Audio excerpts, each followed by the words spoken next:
Good morning, everybody. Welcome to the Wonder Series. This is our monthly format where we encourage you to think outside the box, ask questions, and get the support that you really need to live that healthy, happy lifestyle that you have been dreaming of. Our topic today is really fun.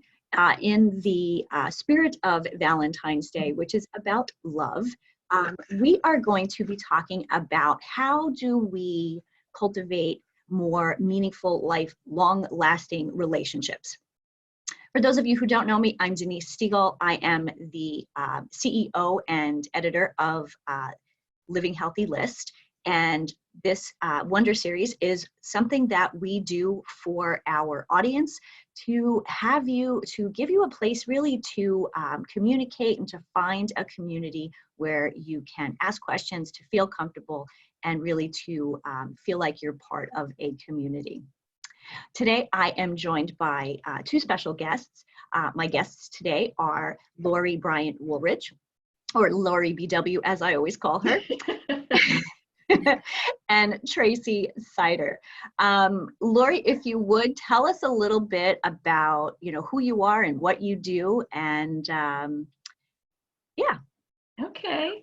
Well, first of all, thank you for having me. And in case you're wondering, I'm very excited about being here today, because this is my favorite topic, love and relationships. So I am a certified spiritual life coach. I'm also the founder of the Soul Innovations Coaching Group. I'm an author, an angel scribe, and a love connoisseur.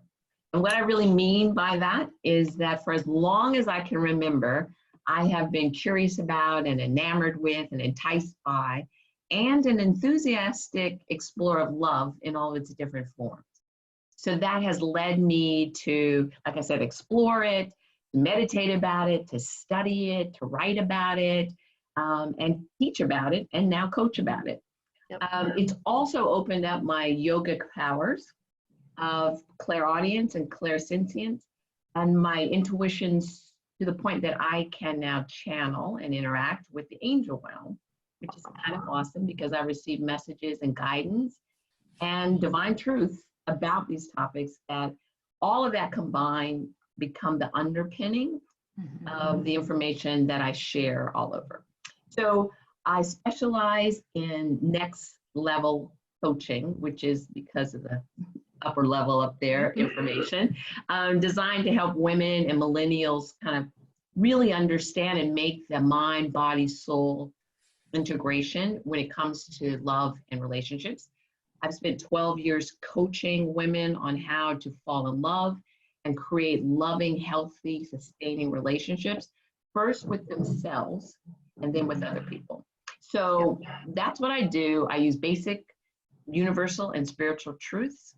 Some are familiar, some are brand spanking new, but when implemented, they have the potential to transform your love life from the inside out, or as I like to call it, your soul sexy transformation. So I'm looking forward to sharing some of that insight with you. And we are really excited to hear what you have to offer for us today. I know, Lori, you're always so interesting and fun when we have these conversations. You're always so in tune with things that I think the rest of us are not quite as in tune with. And that's what we love. I love it. It's great. Tracy, if you would please take the floor, tell us a little bit more about who you are and what you do. Sure. Thanks for having me on today. It's great to be Absolutely. here. I'm Tracy from Tracy Seider Movement, and I am a movement and mindset coach.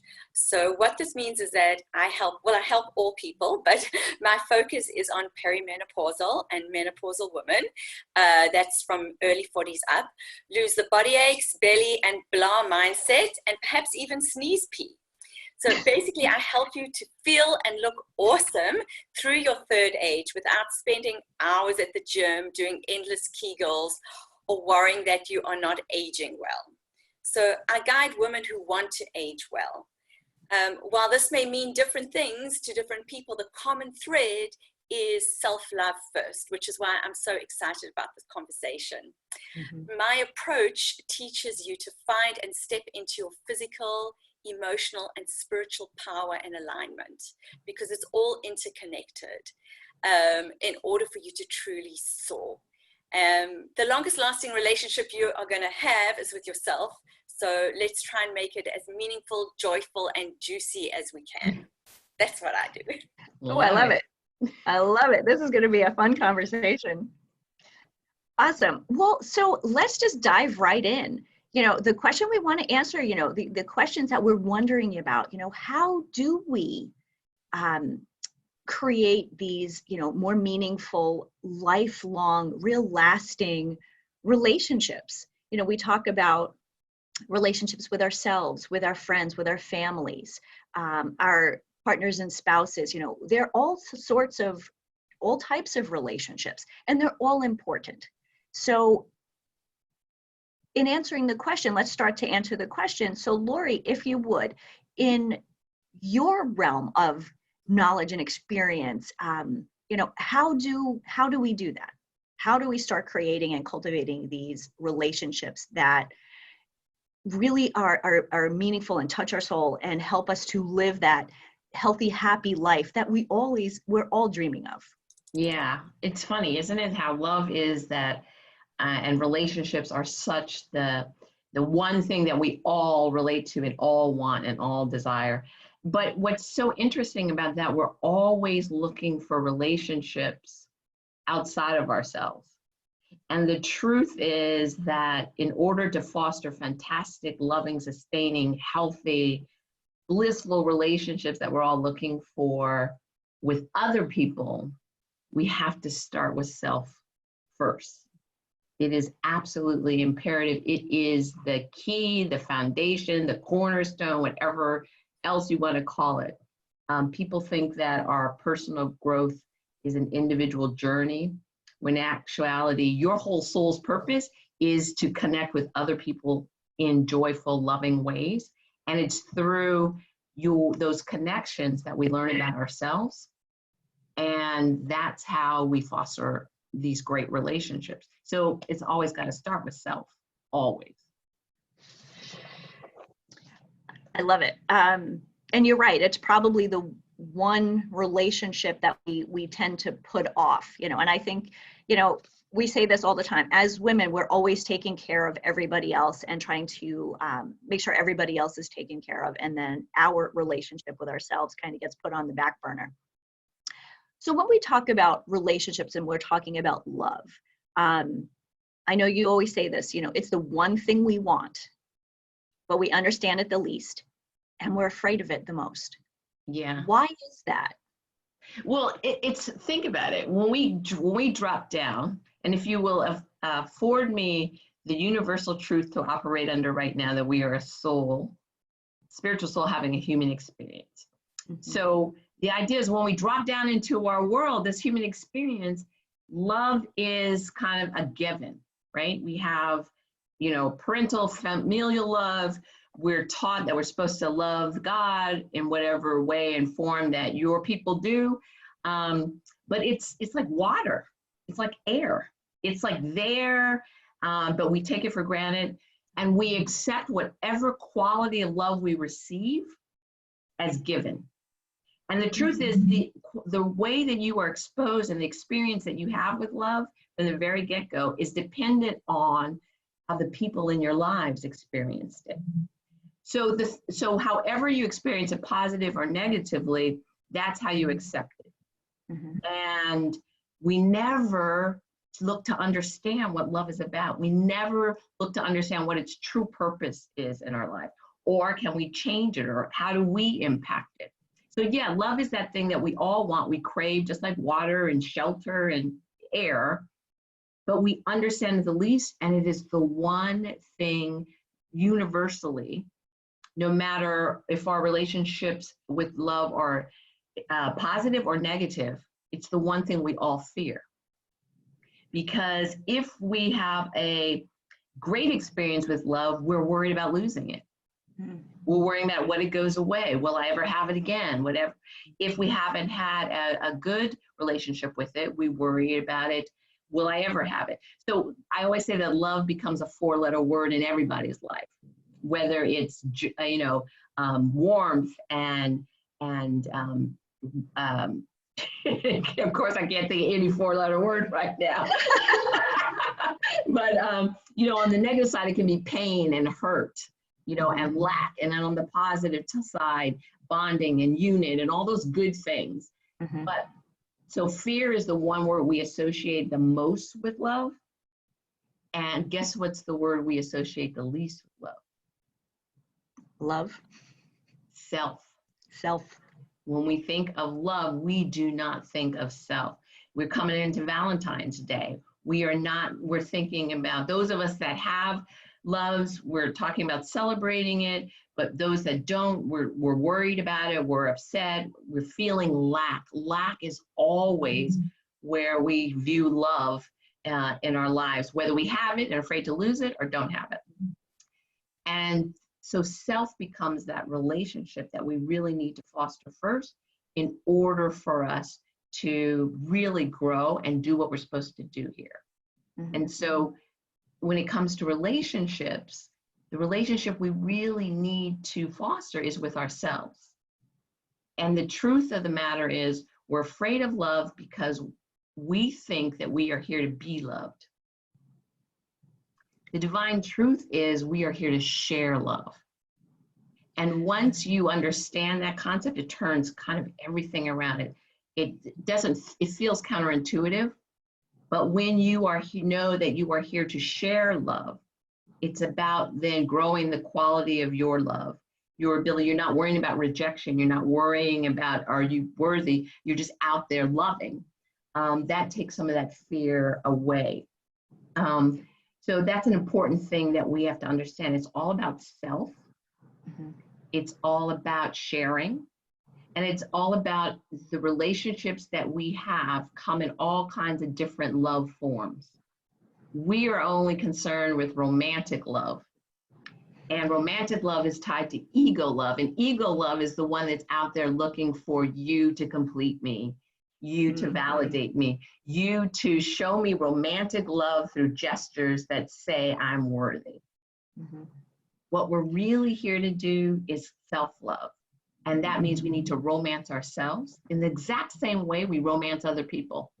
Get to know your likes and dislikes. Treat yourself with kindness, compassion, and affection. Do nice things for yourself. See your own value and worth. Take yourself out. Treat yourself. All those things to understand who you are so you can fall in love with you. And that's the basis of creating healthy relationships that aren't full of fear and lack, but are here to share and celebrate. I've heard you say this many times, actually, you know, is to the sharing of love as opposed to needing and giving. And when we talk romantic love, because you're right, most of the time when we talk love, that's the first thing people are thinking of. It's that, you know, somebody loves me so much. And it's a great thing to have in life. But I have to, you know, I would agree that it's something that if you're not comfortable and in kind of like you say, in love with yourself, it's hard to open yourself as much as you may want to. It's really hard to open yourself up to that type of love. And I'm in a very happy, loving, romantic relationship with my husband. And when I look back, before I met him, I'm glad I met him when I met him, because I wasn't quite the person I needed to be. Right. To, like you say, to share a relationship, or really to be open to a relationship with him. Yeah, and that's a really important thing that you say, that tying on to that word share, because the thing about it is we're all worried about the quality of love we want to receive. And largely that comes from our whole, you know, the fairy tales, the rom-coms, the romance novels. It's all about search for love. And that search for love is about somebody coming in and sweeping you off your feet and loving you. But the thing about that is, if you don't start with self and you don't love yourself and you are not able to practice love so you get good at it, meaning sharing it, you can't receive it. And if you can't receive it, you really aren't giving good love. So we're worried about the quality of love we're going to get, but we can't, we have no desire to think about the quality of love we give. And that's another one of those, next level truths and concepts of the law of attraction, that the law of attraction says that like energy attracts like energy. And the law of attraction is just like gravity. It works whether you want it to or not. It's always there working. And so we don't take into account what we're putting out and why we're receiving it back. And if you cannot receive love, that means you cannot, you never feel like you are loved. You never feel complete. Doesn't matter if Prince Charming comes charging down on a horse with all the great, best love in the world. If you can't receive it, you don't know. And I have a little test that I always give people.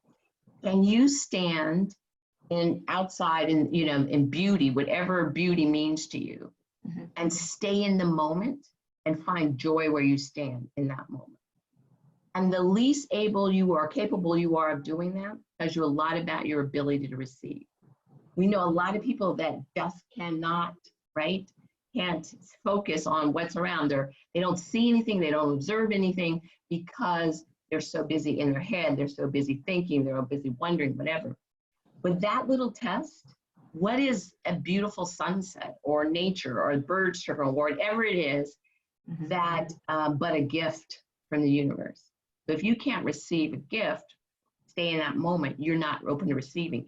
If you cannot receive compliments, if you defray compliments with, self-deprecation, or you feel like somebody's just trying to get something from you by being nice, or it makes you feel totally uncomfortable, that tells you a lot about your ability to give.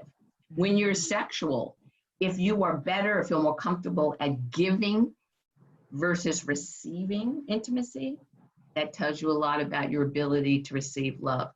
Giving and receiving are the exact same thing.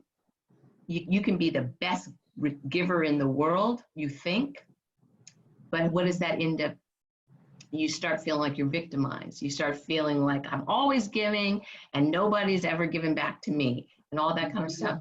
It's not the truth. The truth is you are not able to receive, and so therefore it looks like you can't. So again, it goes back to your relationship with self and self-love to know that you're worthy and deserving. So then how does somebody who is in this situation, where they feel, they're always giving, and they struggle when it comes to receiving, how do you change that? How do you grow? How do you focus more on that self piece, that self-love piece, to get to that next point, like to grow and get to that next level? Yeah, well, the first thing is awareness, right? With everything, it is awareness. And it's beginning to see where self-love or lack of self-love shows up in your life, right? And it shows up in areas, again, because all relationships are mirrors about yourself. And that's the other thing, that we think relationships are something very different than its intention. And the intention of every relationship is to grow as an individual. It is to see, so in every relationship, it's like a mirror where you are reflecting back to me my opinions, my judgments, everything about me. And if we look at it that way, we begin to understand and define ourselves, right?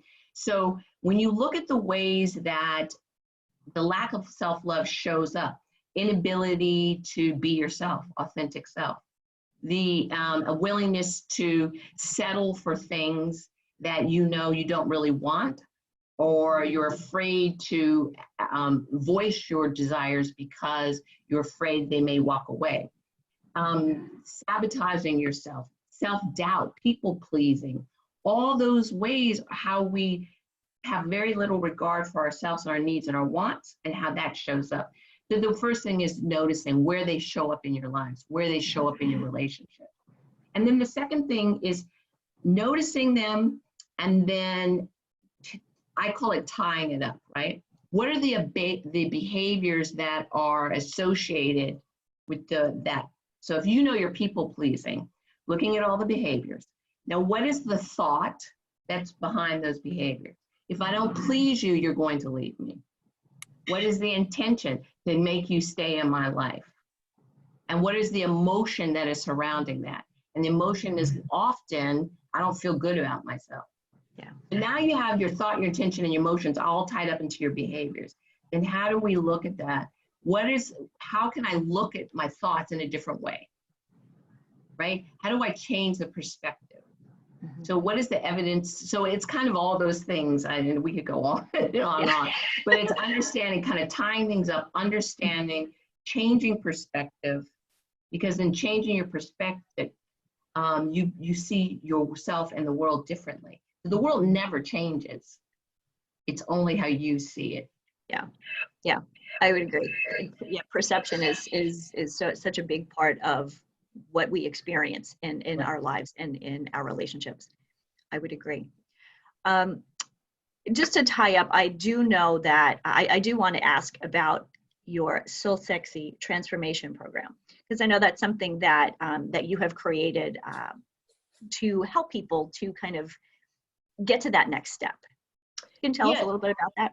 Yeah, so, sexy is a word. There's not a woman alive who has not wanted to be sexy. And she may not voice it, but there's a part of her and most women believe that sexy is something that the chosen few get. It gets dropped off on the doorstep in a box that says, put this on, you're sexy. when the recognition is we all have our own brand of sexy. And this is an angel definition, sexy is positive energy in motion. That is literally defined through the angel. When I ask what is sexy, positive energy in motion. Soul, light, warmth. So if you are warm and light and moving through the world in a sexy way, think about how amazing your life, how everything opens up by being soul sexy. Positive energy in motion, spreading warmth. Flirting that comes with being sexy and all that. Flirting, people, we are trained to think that flirting is about getting something, wanting something to get from somebody. It is also tied to sexual, right? Being sexual. When reality, universally, flirting is the way we spread love, soul to soul. It is the communication of positivity and joy and light that when you walk into a room and are with a stranger, it's a benevolent act of making that person feel good about who they are. It is not you wanting anything. So again, Soul Sexy Transformation is learning who you are from your core level, defining your brand of sexy based on who you are. And it has nothing to do with physicality and weight and age and any of that. That's so antiquated. We're up leveling, right? And then so in that self-definition, learning how to move through the world on a social, relationship, and sexual way with confidence and understanding. The other thing, I have a signature program called Successful, Single, and Ready. And we take successful women who in all areas of their life are kicking behind, but cannot seem to find that loving relationship. We stop, find is not the word. We no longer search for love. Love finds you when you, at the level that you give love. And so it's a 6-month program that we start from the very beginning to define yourself as a woman, how you define yourself as a partner. We go through your love history, find your magnetic group energy so you can change your energy so that you're attracting what you want. We figure out what exactly that you want, and then we teach you the secrets behind the law of attraction and creating and manifesting. So again, Soul Sexy Transformation is transforming you and your love life from the inside out. Love it. It's amazing. And I think it truly is, it really is amazing when you think, we really do think about love in a very different way. And I love, I really appreciate how you bring that, the whole concept, you simplify it. I think you truly simplify that.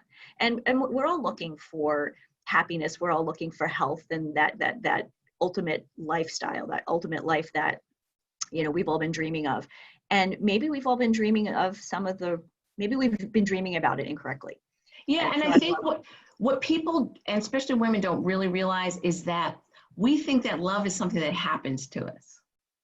The truth, the divine and universal truth, is that you are love.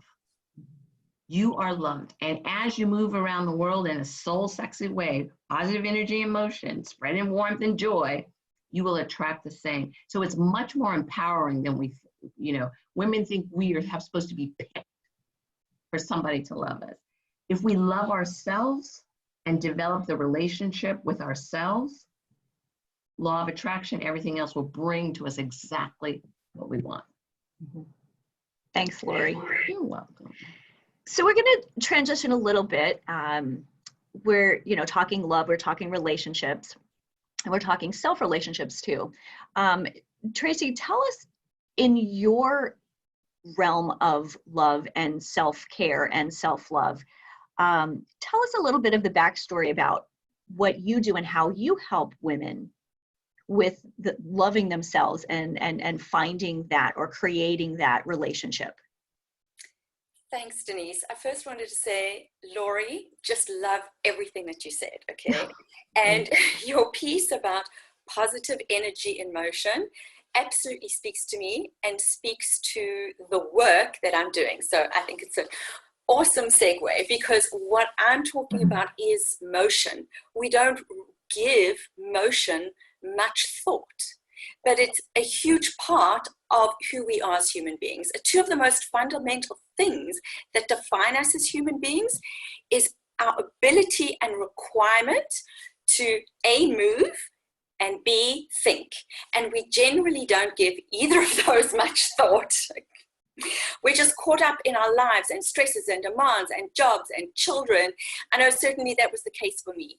And we only start to give our bodies some thought when things start to go wrong, which usually starts to happen in our 40s. We get to the point where your body's like, I cannot. Well, is it the body or is it the soul? Maybe it's both. I just can't take this anymore.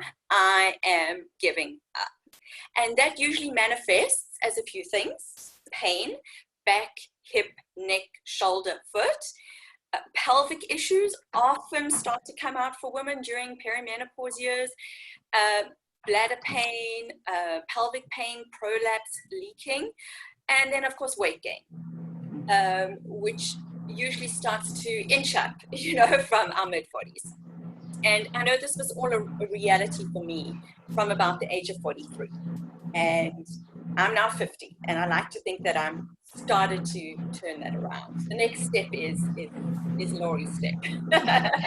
We're on it, Lori. I'm calling. We're gonna totally barter. So how do we start to change this? So when we're going through all these issues, and I know this certainly was the case for me in my 40s, okay? I had the pain, I had the weight gain, I had the pelvic issues. What was the solution? Go exercise. Right? I was told, go exercise. All the messaging was, go exercise. My doctor was telling me, go exercise. You need to get fitter. My physio was saying, go exercise. Okay, because exercise is meant to be good for you. All right? And so I did. I did more yoga. I'm a yoga teacher. I taught more yoga. I was killing it at the gym. I was bought an elliptical trainer, and I was watching Dr. Phil every night and going for it on my elliptical trainer because I was doing what I thought I'd meant to do. But the problem was that my physical symptoms just got worse. They did not get better. And my mood got worse as a result. And so I started self-medicating with comfort food. And then I would just exercise harder to burn off what I'd eaten. So in reality, what I was actually doing is that my mindset was one of punishing myself. Exercise became punishment for the comfort food that I was eating to make myself feel better because I felt so bad. And all this while I was working a desk job as an editor and spending hours driving in the car, schlepping the kids to activities and tutors and whatever, because that's life, right? Right. So by killing it at the gym a few times a week, I thought that I was checking off the exercise and self-care box. We think we're checking off that exercise and self-care box, but I really wasn't. I was super stuck in a new physical, emotional, and spiritual norm that I did not like. And the result was that I did not like myself, and I did not see a way out of anything. I thought that this was going to be my new normal, and that I just had to suck it up. Okay, I don't know if any of you can relate to any of that. I think especially the piece that I know I relate to is that, exercise, I'm in that phase in my life also where, my weight has crept up a bit. My background is food and beverage. I know nutrition, but these things are starting to happen. And so I'm that person who is, all right, I'm at the gym, I'm working out 6 days a week, doing all this crazy stuff. The scale's not moving. Mm-hmm. So I work harder. Mm-hmm. And the crazy thing is I actually do enjoy it to a pretty large degree, but I feel like I'm kind of on that hamster wheel. Like I'm going, but nothing's changing. So hopefully this will be the missing piece that you're looking for, because it certainly was for me. So just when I thought I was at my lowest, my massage therapist at the time, and of course I was seeing a host of people, acupuncture, massage, physio, chiro, everything, because I wanted to feel better, and none of it was sticking. Okay, it was all spot treatment that was making me feel better for a day or two, but then everything would creep back. So my massage therapist at the time said that she was reading this book and I should look into it by this US biomechanist by the name of Katie Bowman. So I was like, well, I'm open to anything. So I bought her flagship book, which is called Move Your DNA, and it blew my mind wide open. Here was the missing piece in my wellness journey that I never even knew existed. So I started following her exercises, lifestyle changes, and mindset changes, and everything started to change for me, and really quickly. And in fact, I was so impressed and blown away that I decided to study with Katie and took her 2-year course to become this is a bit of a mouthful, nutritious movement certified restorative exercise specialist. Which that needs an acronym. Yes, you need an acronym. Yeah, so the acronym is RES, Restorative Exercise Specialist. But Katie's business, if you'd like to look it up, because it's phenomenal, it's called Nutritious Movement. And basically what she's saying is that we're focusing on nutrition, on the food that we're putting into our body, but we don't focus nearly enough attention on the movement aspect. Like we don't eat junk food, but we do junk movement. Very interesting. Okay. Mm-hmm. So I took a course and I ditched the desk job, and that set me on the path of becoming a movement coach. So what I want to share with you here today are some of the most important things that I learned from Katie that I implement personally and which I teach my online and in-person clients. So the first thing I want to share with you today is that movement matters, okay? And we need to move way, way more than we ever thought we should, okay? We are the same human makeup as humans who existed 50 years ago or 100 years ago or 5,000 years ago. Yet we are moving a fraction of the amount that they did. And there is a biological text to that, because movement is not optional. We think it's optional. We live in this culture of convenience that has become very inconvenient, because we have what is called, I know people will say to me, oh, so you're saying that we should be moving like people in third world countries? I'm like, yeah, we should. We should. They at least get their movement portion. But then people say, oh, but they're dying of illnesses and blah, blah, blah, blah, blah. I'm not, yeah, they're dying of those illnesses. We have what Katie likes to call diseases of affluence. Mm-hmm.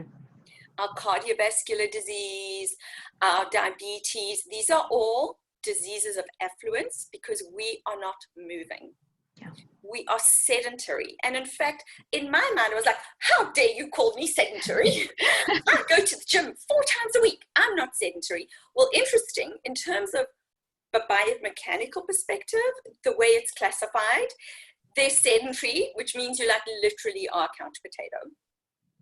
And then there's active, which means you are moving the entire day long. And most of us fit into this new class, which is called actively sedentary, where you are just moving maybe a couple of hours a week, just that spurt at the gym, maybe for an hour and a half, 4 times a week. That puts you in the category of actively sedentary. And the actively sedentary category has similar health outcomes to the sedentary person. Wow. Which is a little bit frightening. So my message is that we need to learn to weave all day movement into our whole day. And we can do it. We just need to be given first of all, permission to move. Give yourself permission to move. Think of ways to move. Okay, here's an example. I'm sitting, I'll show you, on my yoga bolster on the floor. So people would pay to go to a gym class to do this all day long, right? If you kind of just think of choosing, just being able to move all the way down to the floor and up, first of all, is an incredible marker of longevity.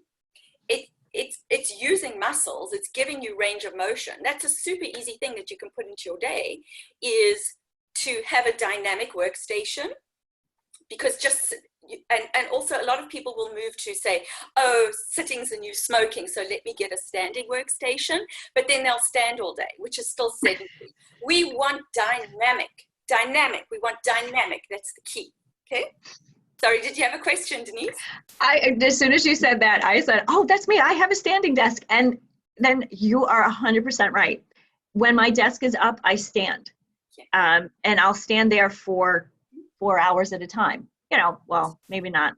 Drink a lot of water, so I actively move to the restroom and back from my standing desk. But isn't that exercise?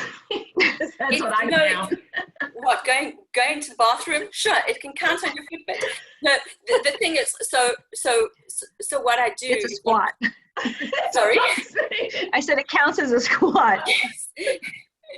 Well, unless you use it, if you're using a squatty potty, it counts as a squat, but that's a different conversation. That's a totally different conversation.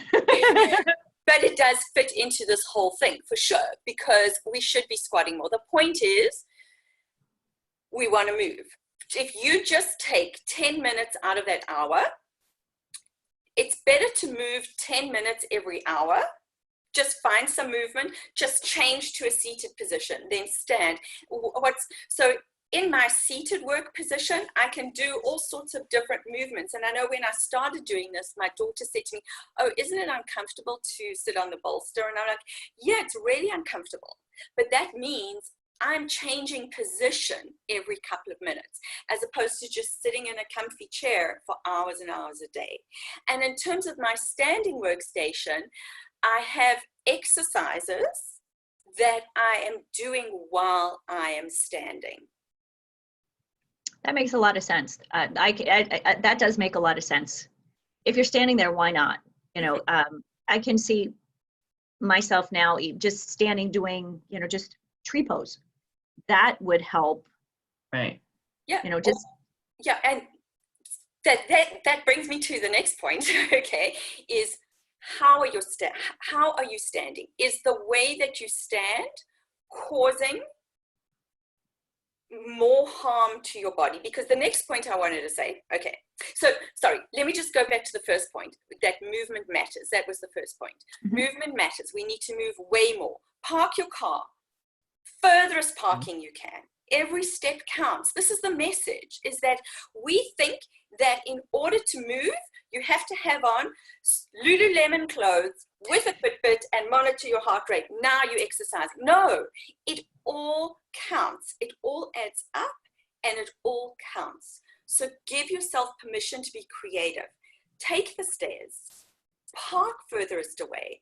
Choose to sit on the floor to watch TV instead of sitting on the couch. I mean, that's a really easy thing. But don't sit directly on the floor, because you'll end up tucking your pelvis. We don't want that. Sit on a pillow so that it's comfortable, okay?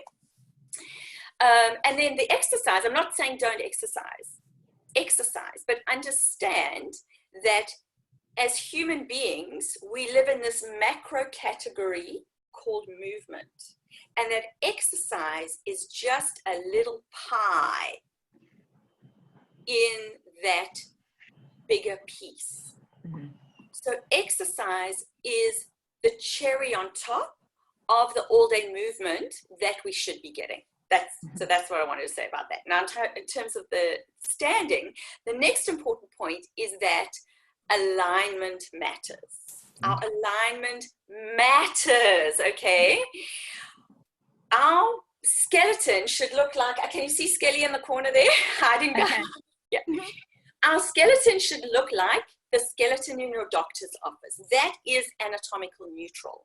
And when your bones are in anatomical neutral, then your body and your muscles can move well. But none of us are in this anatomical neutral position anymore because our bodies are stuck in the position we sit in the most, which is chair sitting. And we come up to stand and move around in the world and we think we're straightening out like Skelly back there. We're not. Our body is it's become stuck and it's making all sorts of compensations and putting us out of alignment. That's the one thing. And the other thing is that we've got habits, movement habits, like rib thrusting, okay? I was a huge rib thruster. A lot of us are rib thrusters. We rib thrust to try and hide this rounding of our upper back. And because we were told as kids, stand tall, shoulders back. Worst advice ever. Please stop doing that, okay? Stop. Our ribs are meant to be down in a neutral position, and our pelvis, most of us, our pelvises are way too tucked. And then we're going to the gym, or we're standing, or we're exercising on the skeleton that is out of alignment and wondering why we've got a herniation, why we've got a back pain, why we've got no core, okay? So that's the second thing, alignment matters, which is why in terms of what you were saying, Denise, about standing, that standing could be really good for you, or that standing could be really bad for you, based on how your body stands. Is your weight forward over your legs? Do you want me to show you quickly? Do we have it? This is just one alignment point that I wanted to show you.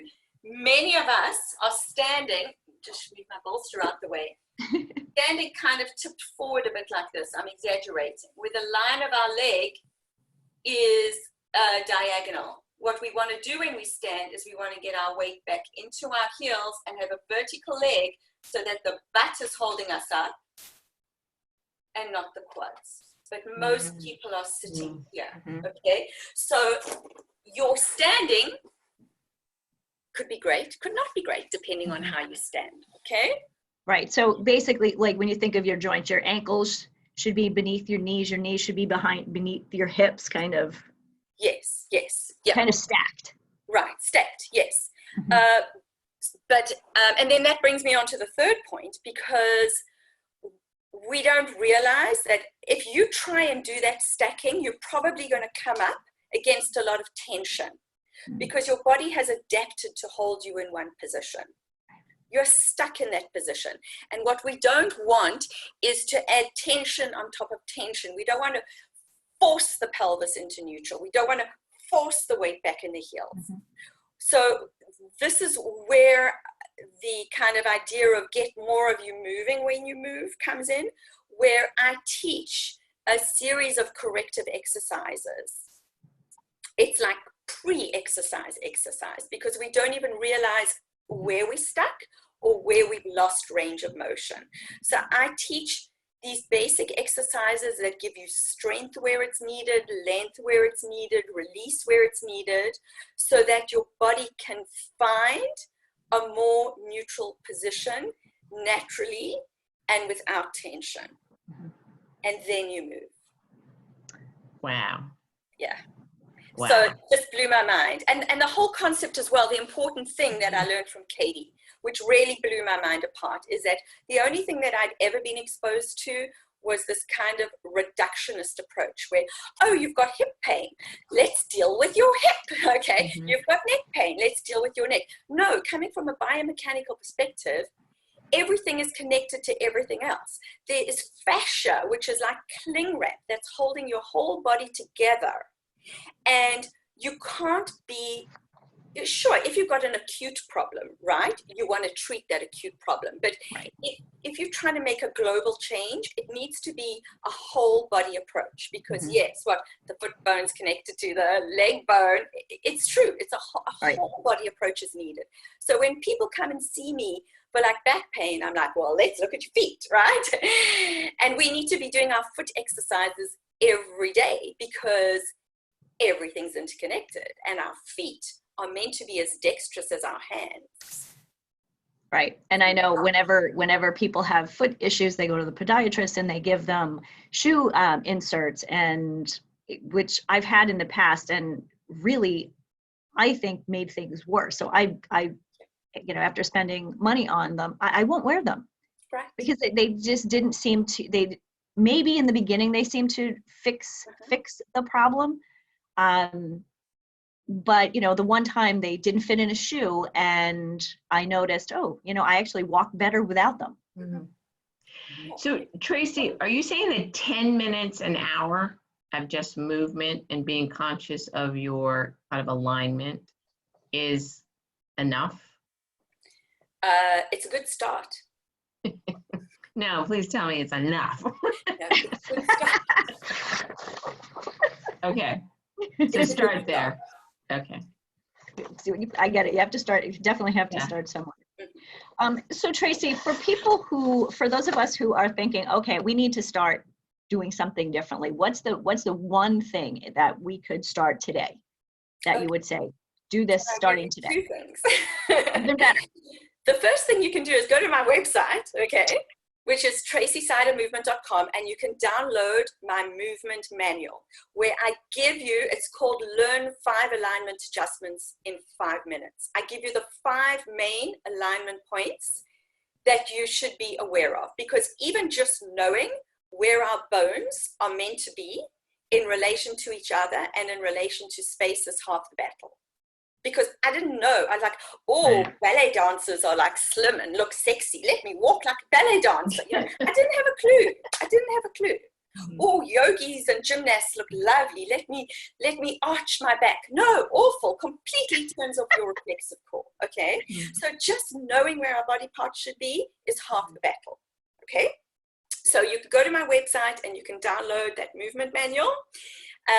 That's number 1. Number 2, my advice is to walk. Walking is so underrated. It is a basic human movement requirement to walk. And when I first heard Katie Bowman talk about this, I was like, walk schmalk. I've got half an hour to exercise. I need to burn as much calories as I can. We've got it all wrong. Wrong, because I won't go into the whole biomechanics of what the other type of exercise is doing to your body before you can actually just even walk well and walk like human beings are meant to walk, which is very muscularly driven and not a falling walk, which is what most of us only have available to us now. So we need to learn to walk better, but until you learn to walk better and get the strength and the alignment to do that, just walk. Great. If you could walk 20 minutes a day minimum, that will already start to make a huge difference. And then add on your exercise too. That's the cherry on top if you want to do that. So these are basic things that people can very easily incorporate into their life, into this, again, we're back into that, self-love, that this relationship that we have within ourselves. And these are things within our own power to do. Absolutely. Wonderful. Thanks, Tracy. Thank you. So I'm going to transition a little bit and talk a bit about, our personal relationships and our business relationships. And business relationships and personal relationships, people think are very different, but they are on a certain level, but at the same time, the way you treat them or the way you treat people is the way you treat people. I think about this when I'm in a business setting or I'm in a family setting. And Michelle had asked, if we can touch on step families. I'm a stepmom. I have a stepdaughter. My stepdaughter was 11 when we got married. She's 28 now. And, it's a different, it can be different, but again, it's still a relationship. It's the way you are, kind of like the way you do one thing is the way you do everything. And I think when it comes to relationships, the way you treat relationships, business, personal, familial, whatever they may be, really can make or break that, meaningful, long-lasting relationship, whether it's that business partnership or that a marriage or whatever relationship, kind of put a relationship in that box. The one thing that I talk about, or that I think is talked about more in business than in personal life, is like the networking piece. You're talking to this one, and how many of us have gone to networking events and gone, just kind of handed out cards, or know that person that all they're doing is handing out cards. This is what I can do for you. This is what I can do for you. But what if we turn it around in networking with business, but also with our family and our friends to, what can I do for you? How can I help you? And Lori, this ties into what you're saying about the giving and receiving. The more we can give, and so give this, this networking phrase, maybe it is, love, but the more you can give people, and pay it forward, the more it actually does come back to you in that positivity in that relationship or those relationships. So I think that's really, really an important piece, because I go to networking events, not as much as I used to, but it just blows my mind how many people are like, hi, I'm so-and-so, and this is what I do, and this is what I can do for you. And the other person is just kind of left going, there's not even a conversation here. And I think when it comes to relationships, the conversation is key. Yeah. What are we saying? What are we providing? What are we opening? Are we open for a conversation? Or is it just, as opposed to, this is what I can do for you. What can you do for me? So more open to, this is how I can help you. And in that spirit, what are the questions that you're asking people? My husband always says, people just ask people about themselves. They love to talk about themselves. And we do. We all think we got it going on. But it actually, when you ask people questions, it opens a whole different feeling. It opens kind of the floor to better communication, more intrigue. If you ask somebody a question and now they want to know about you, they've told you, what it is that you've asked, and now they want to know too. And that opens up the beginning of a relationship. Whether you're in that relationship, asking the questions, how is your day today? How are you feeling today? How can I help you today? That really does open that relationship and kind of in a lot of ways kind of solidify a relationship. This is somebody who I know and I love and I trust. And I think, especially when we think, again, we kind of look at this as, work related and personal related. When you're working with people, whether it's at a job or, even at home, kind of getting their buy-in and show them support just by asking questions. So for example, Mark and I redid our kitchen a couple of years ago. And the questions were, how do we want this to look? How do you want this to feel? We had an idea what aesthetically it should look like, but it was more of those deeper questions. And so when we had somebody to do the work for us, we knew what we wanted, and they asked us the questions as the client. So we were all on the same page. And I think that is important in personal, professional lives, to be on the same page. Because how many times have you had a conversation with somebody, you're thinking one thing, they're thinking another thing, you go separate ways, and something either doesn't get done, or both of you are confused or frustrated. Yeah. That's happened before. I know. Yes. And again, both in the, the work realm and personally. And I think, it can affect us more in our personal lives, because those are the people we spend the most amount of time with. unless you're a workaholic like I used to be, and I probably spent much more time at work. And along with this, we're asking questions and opening the lines of communication. What about listening? Are you really listening? Or are you waiting to say, oh, wait a minute, I have one more thing that I want to say. I want to add to this conversation, as opposed to listening to the person, hearing them, and then moving the conversation that way, as opposed to, well, this is just what I want to say. Mm-hmm. Because then it's really not an open conversation.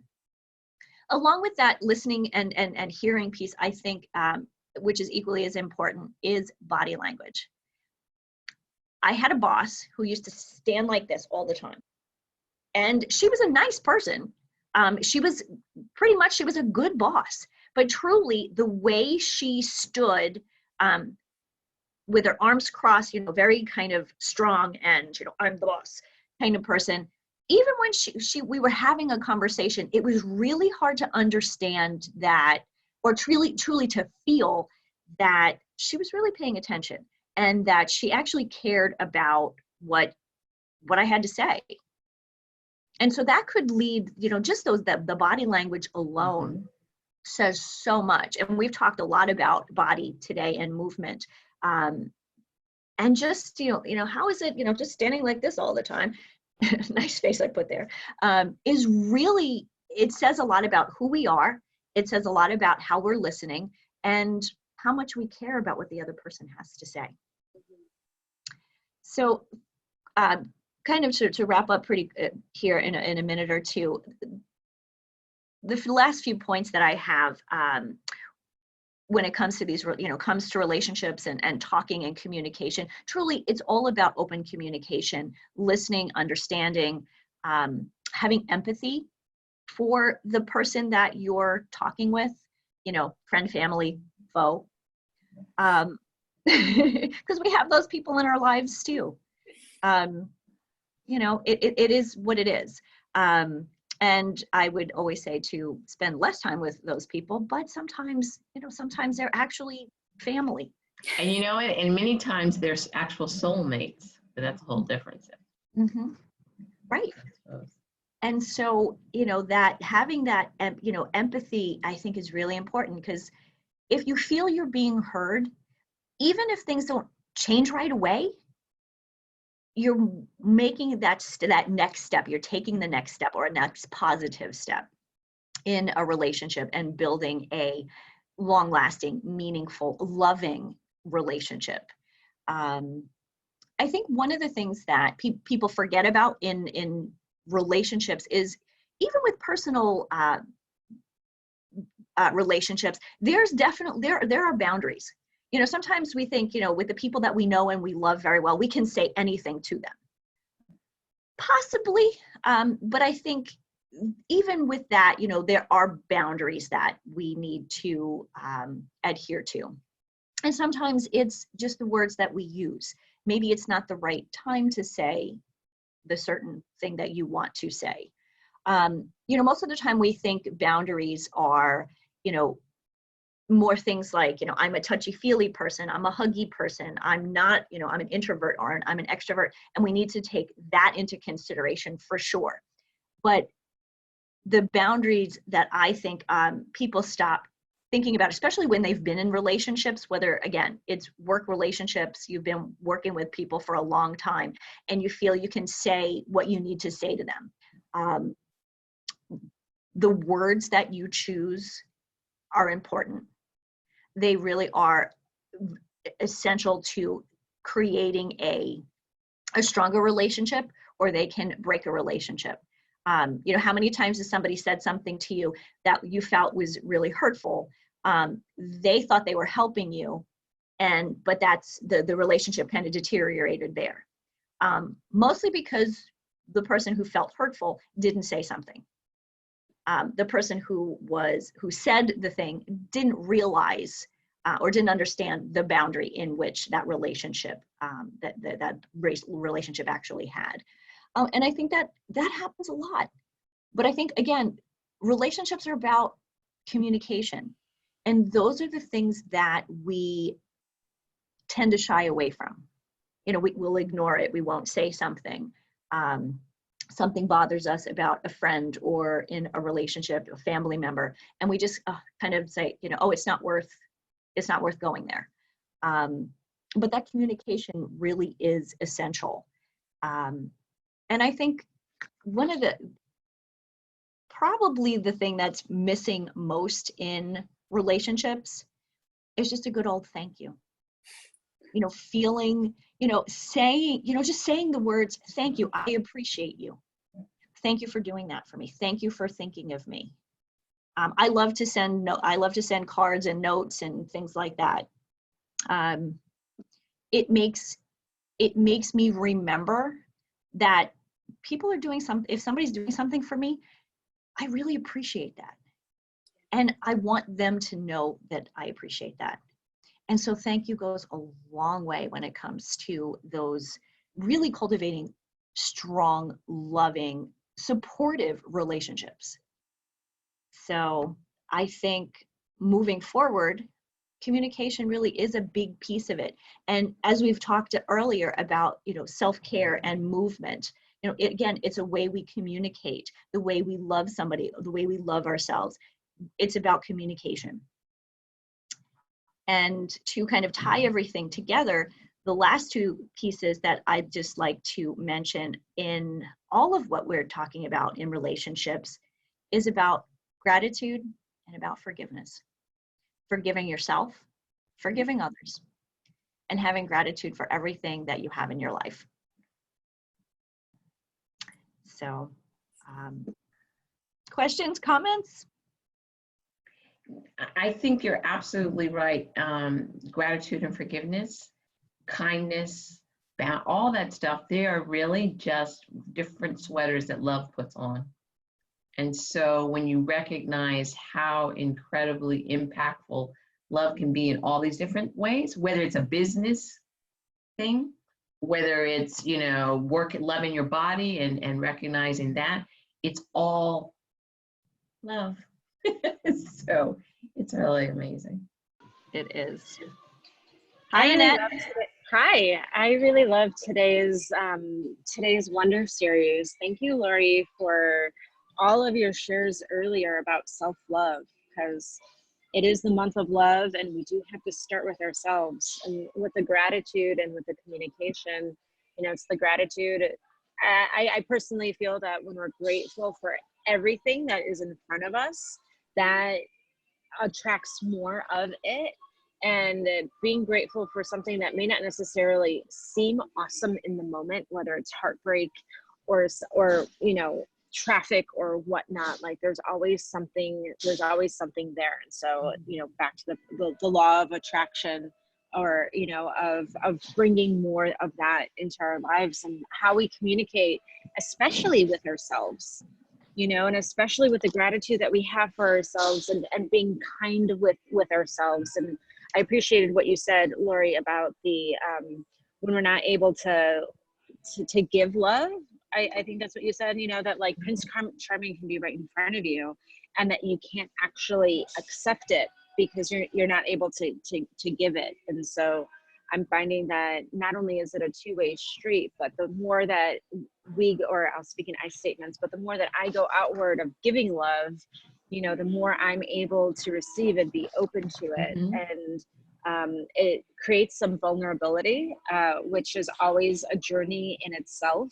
And there's always something that I learn from that process. So thank you for sharing today. You're welcome. If I could just piggyback on that, two things. One, what we're afraid of about love is that we won't be loved. We won't get love in return. And I just really want to make that point clear, that it's not love that you fear, because love can never hurt you. It just doesn't operate in that way. Love, fear, unkindness, they can't coexist. So don't ever be afraid of love. And it's working through the ideas of I won't be loved that scares you.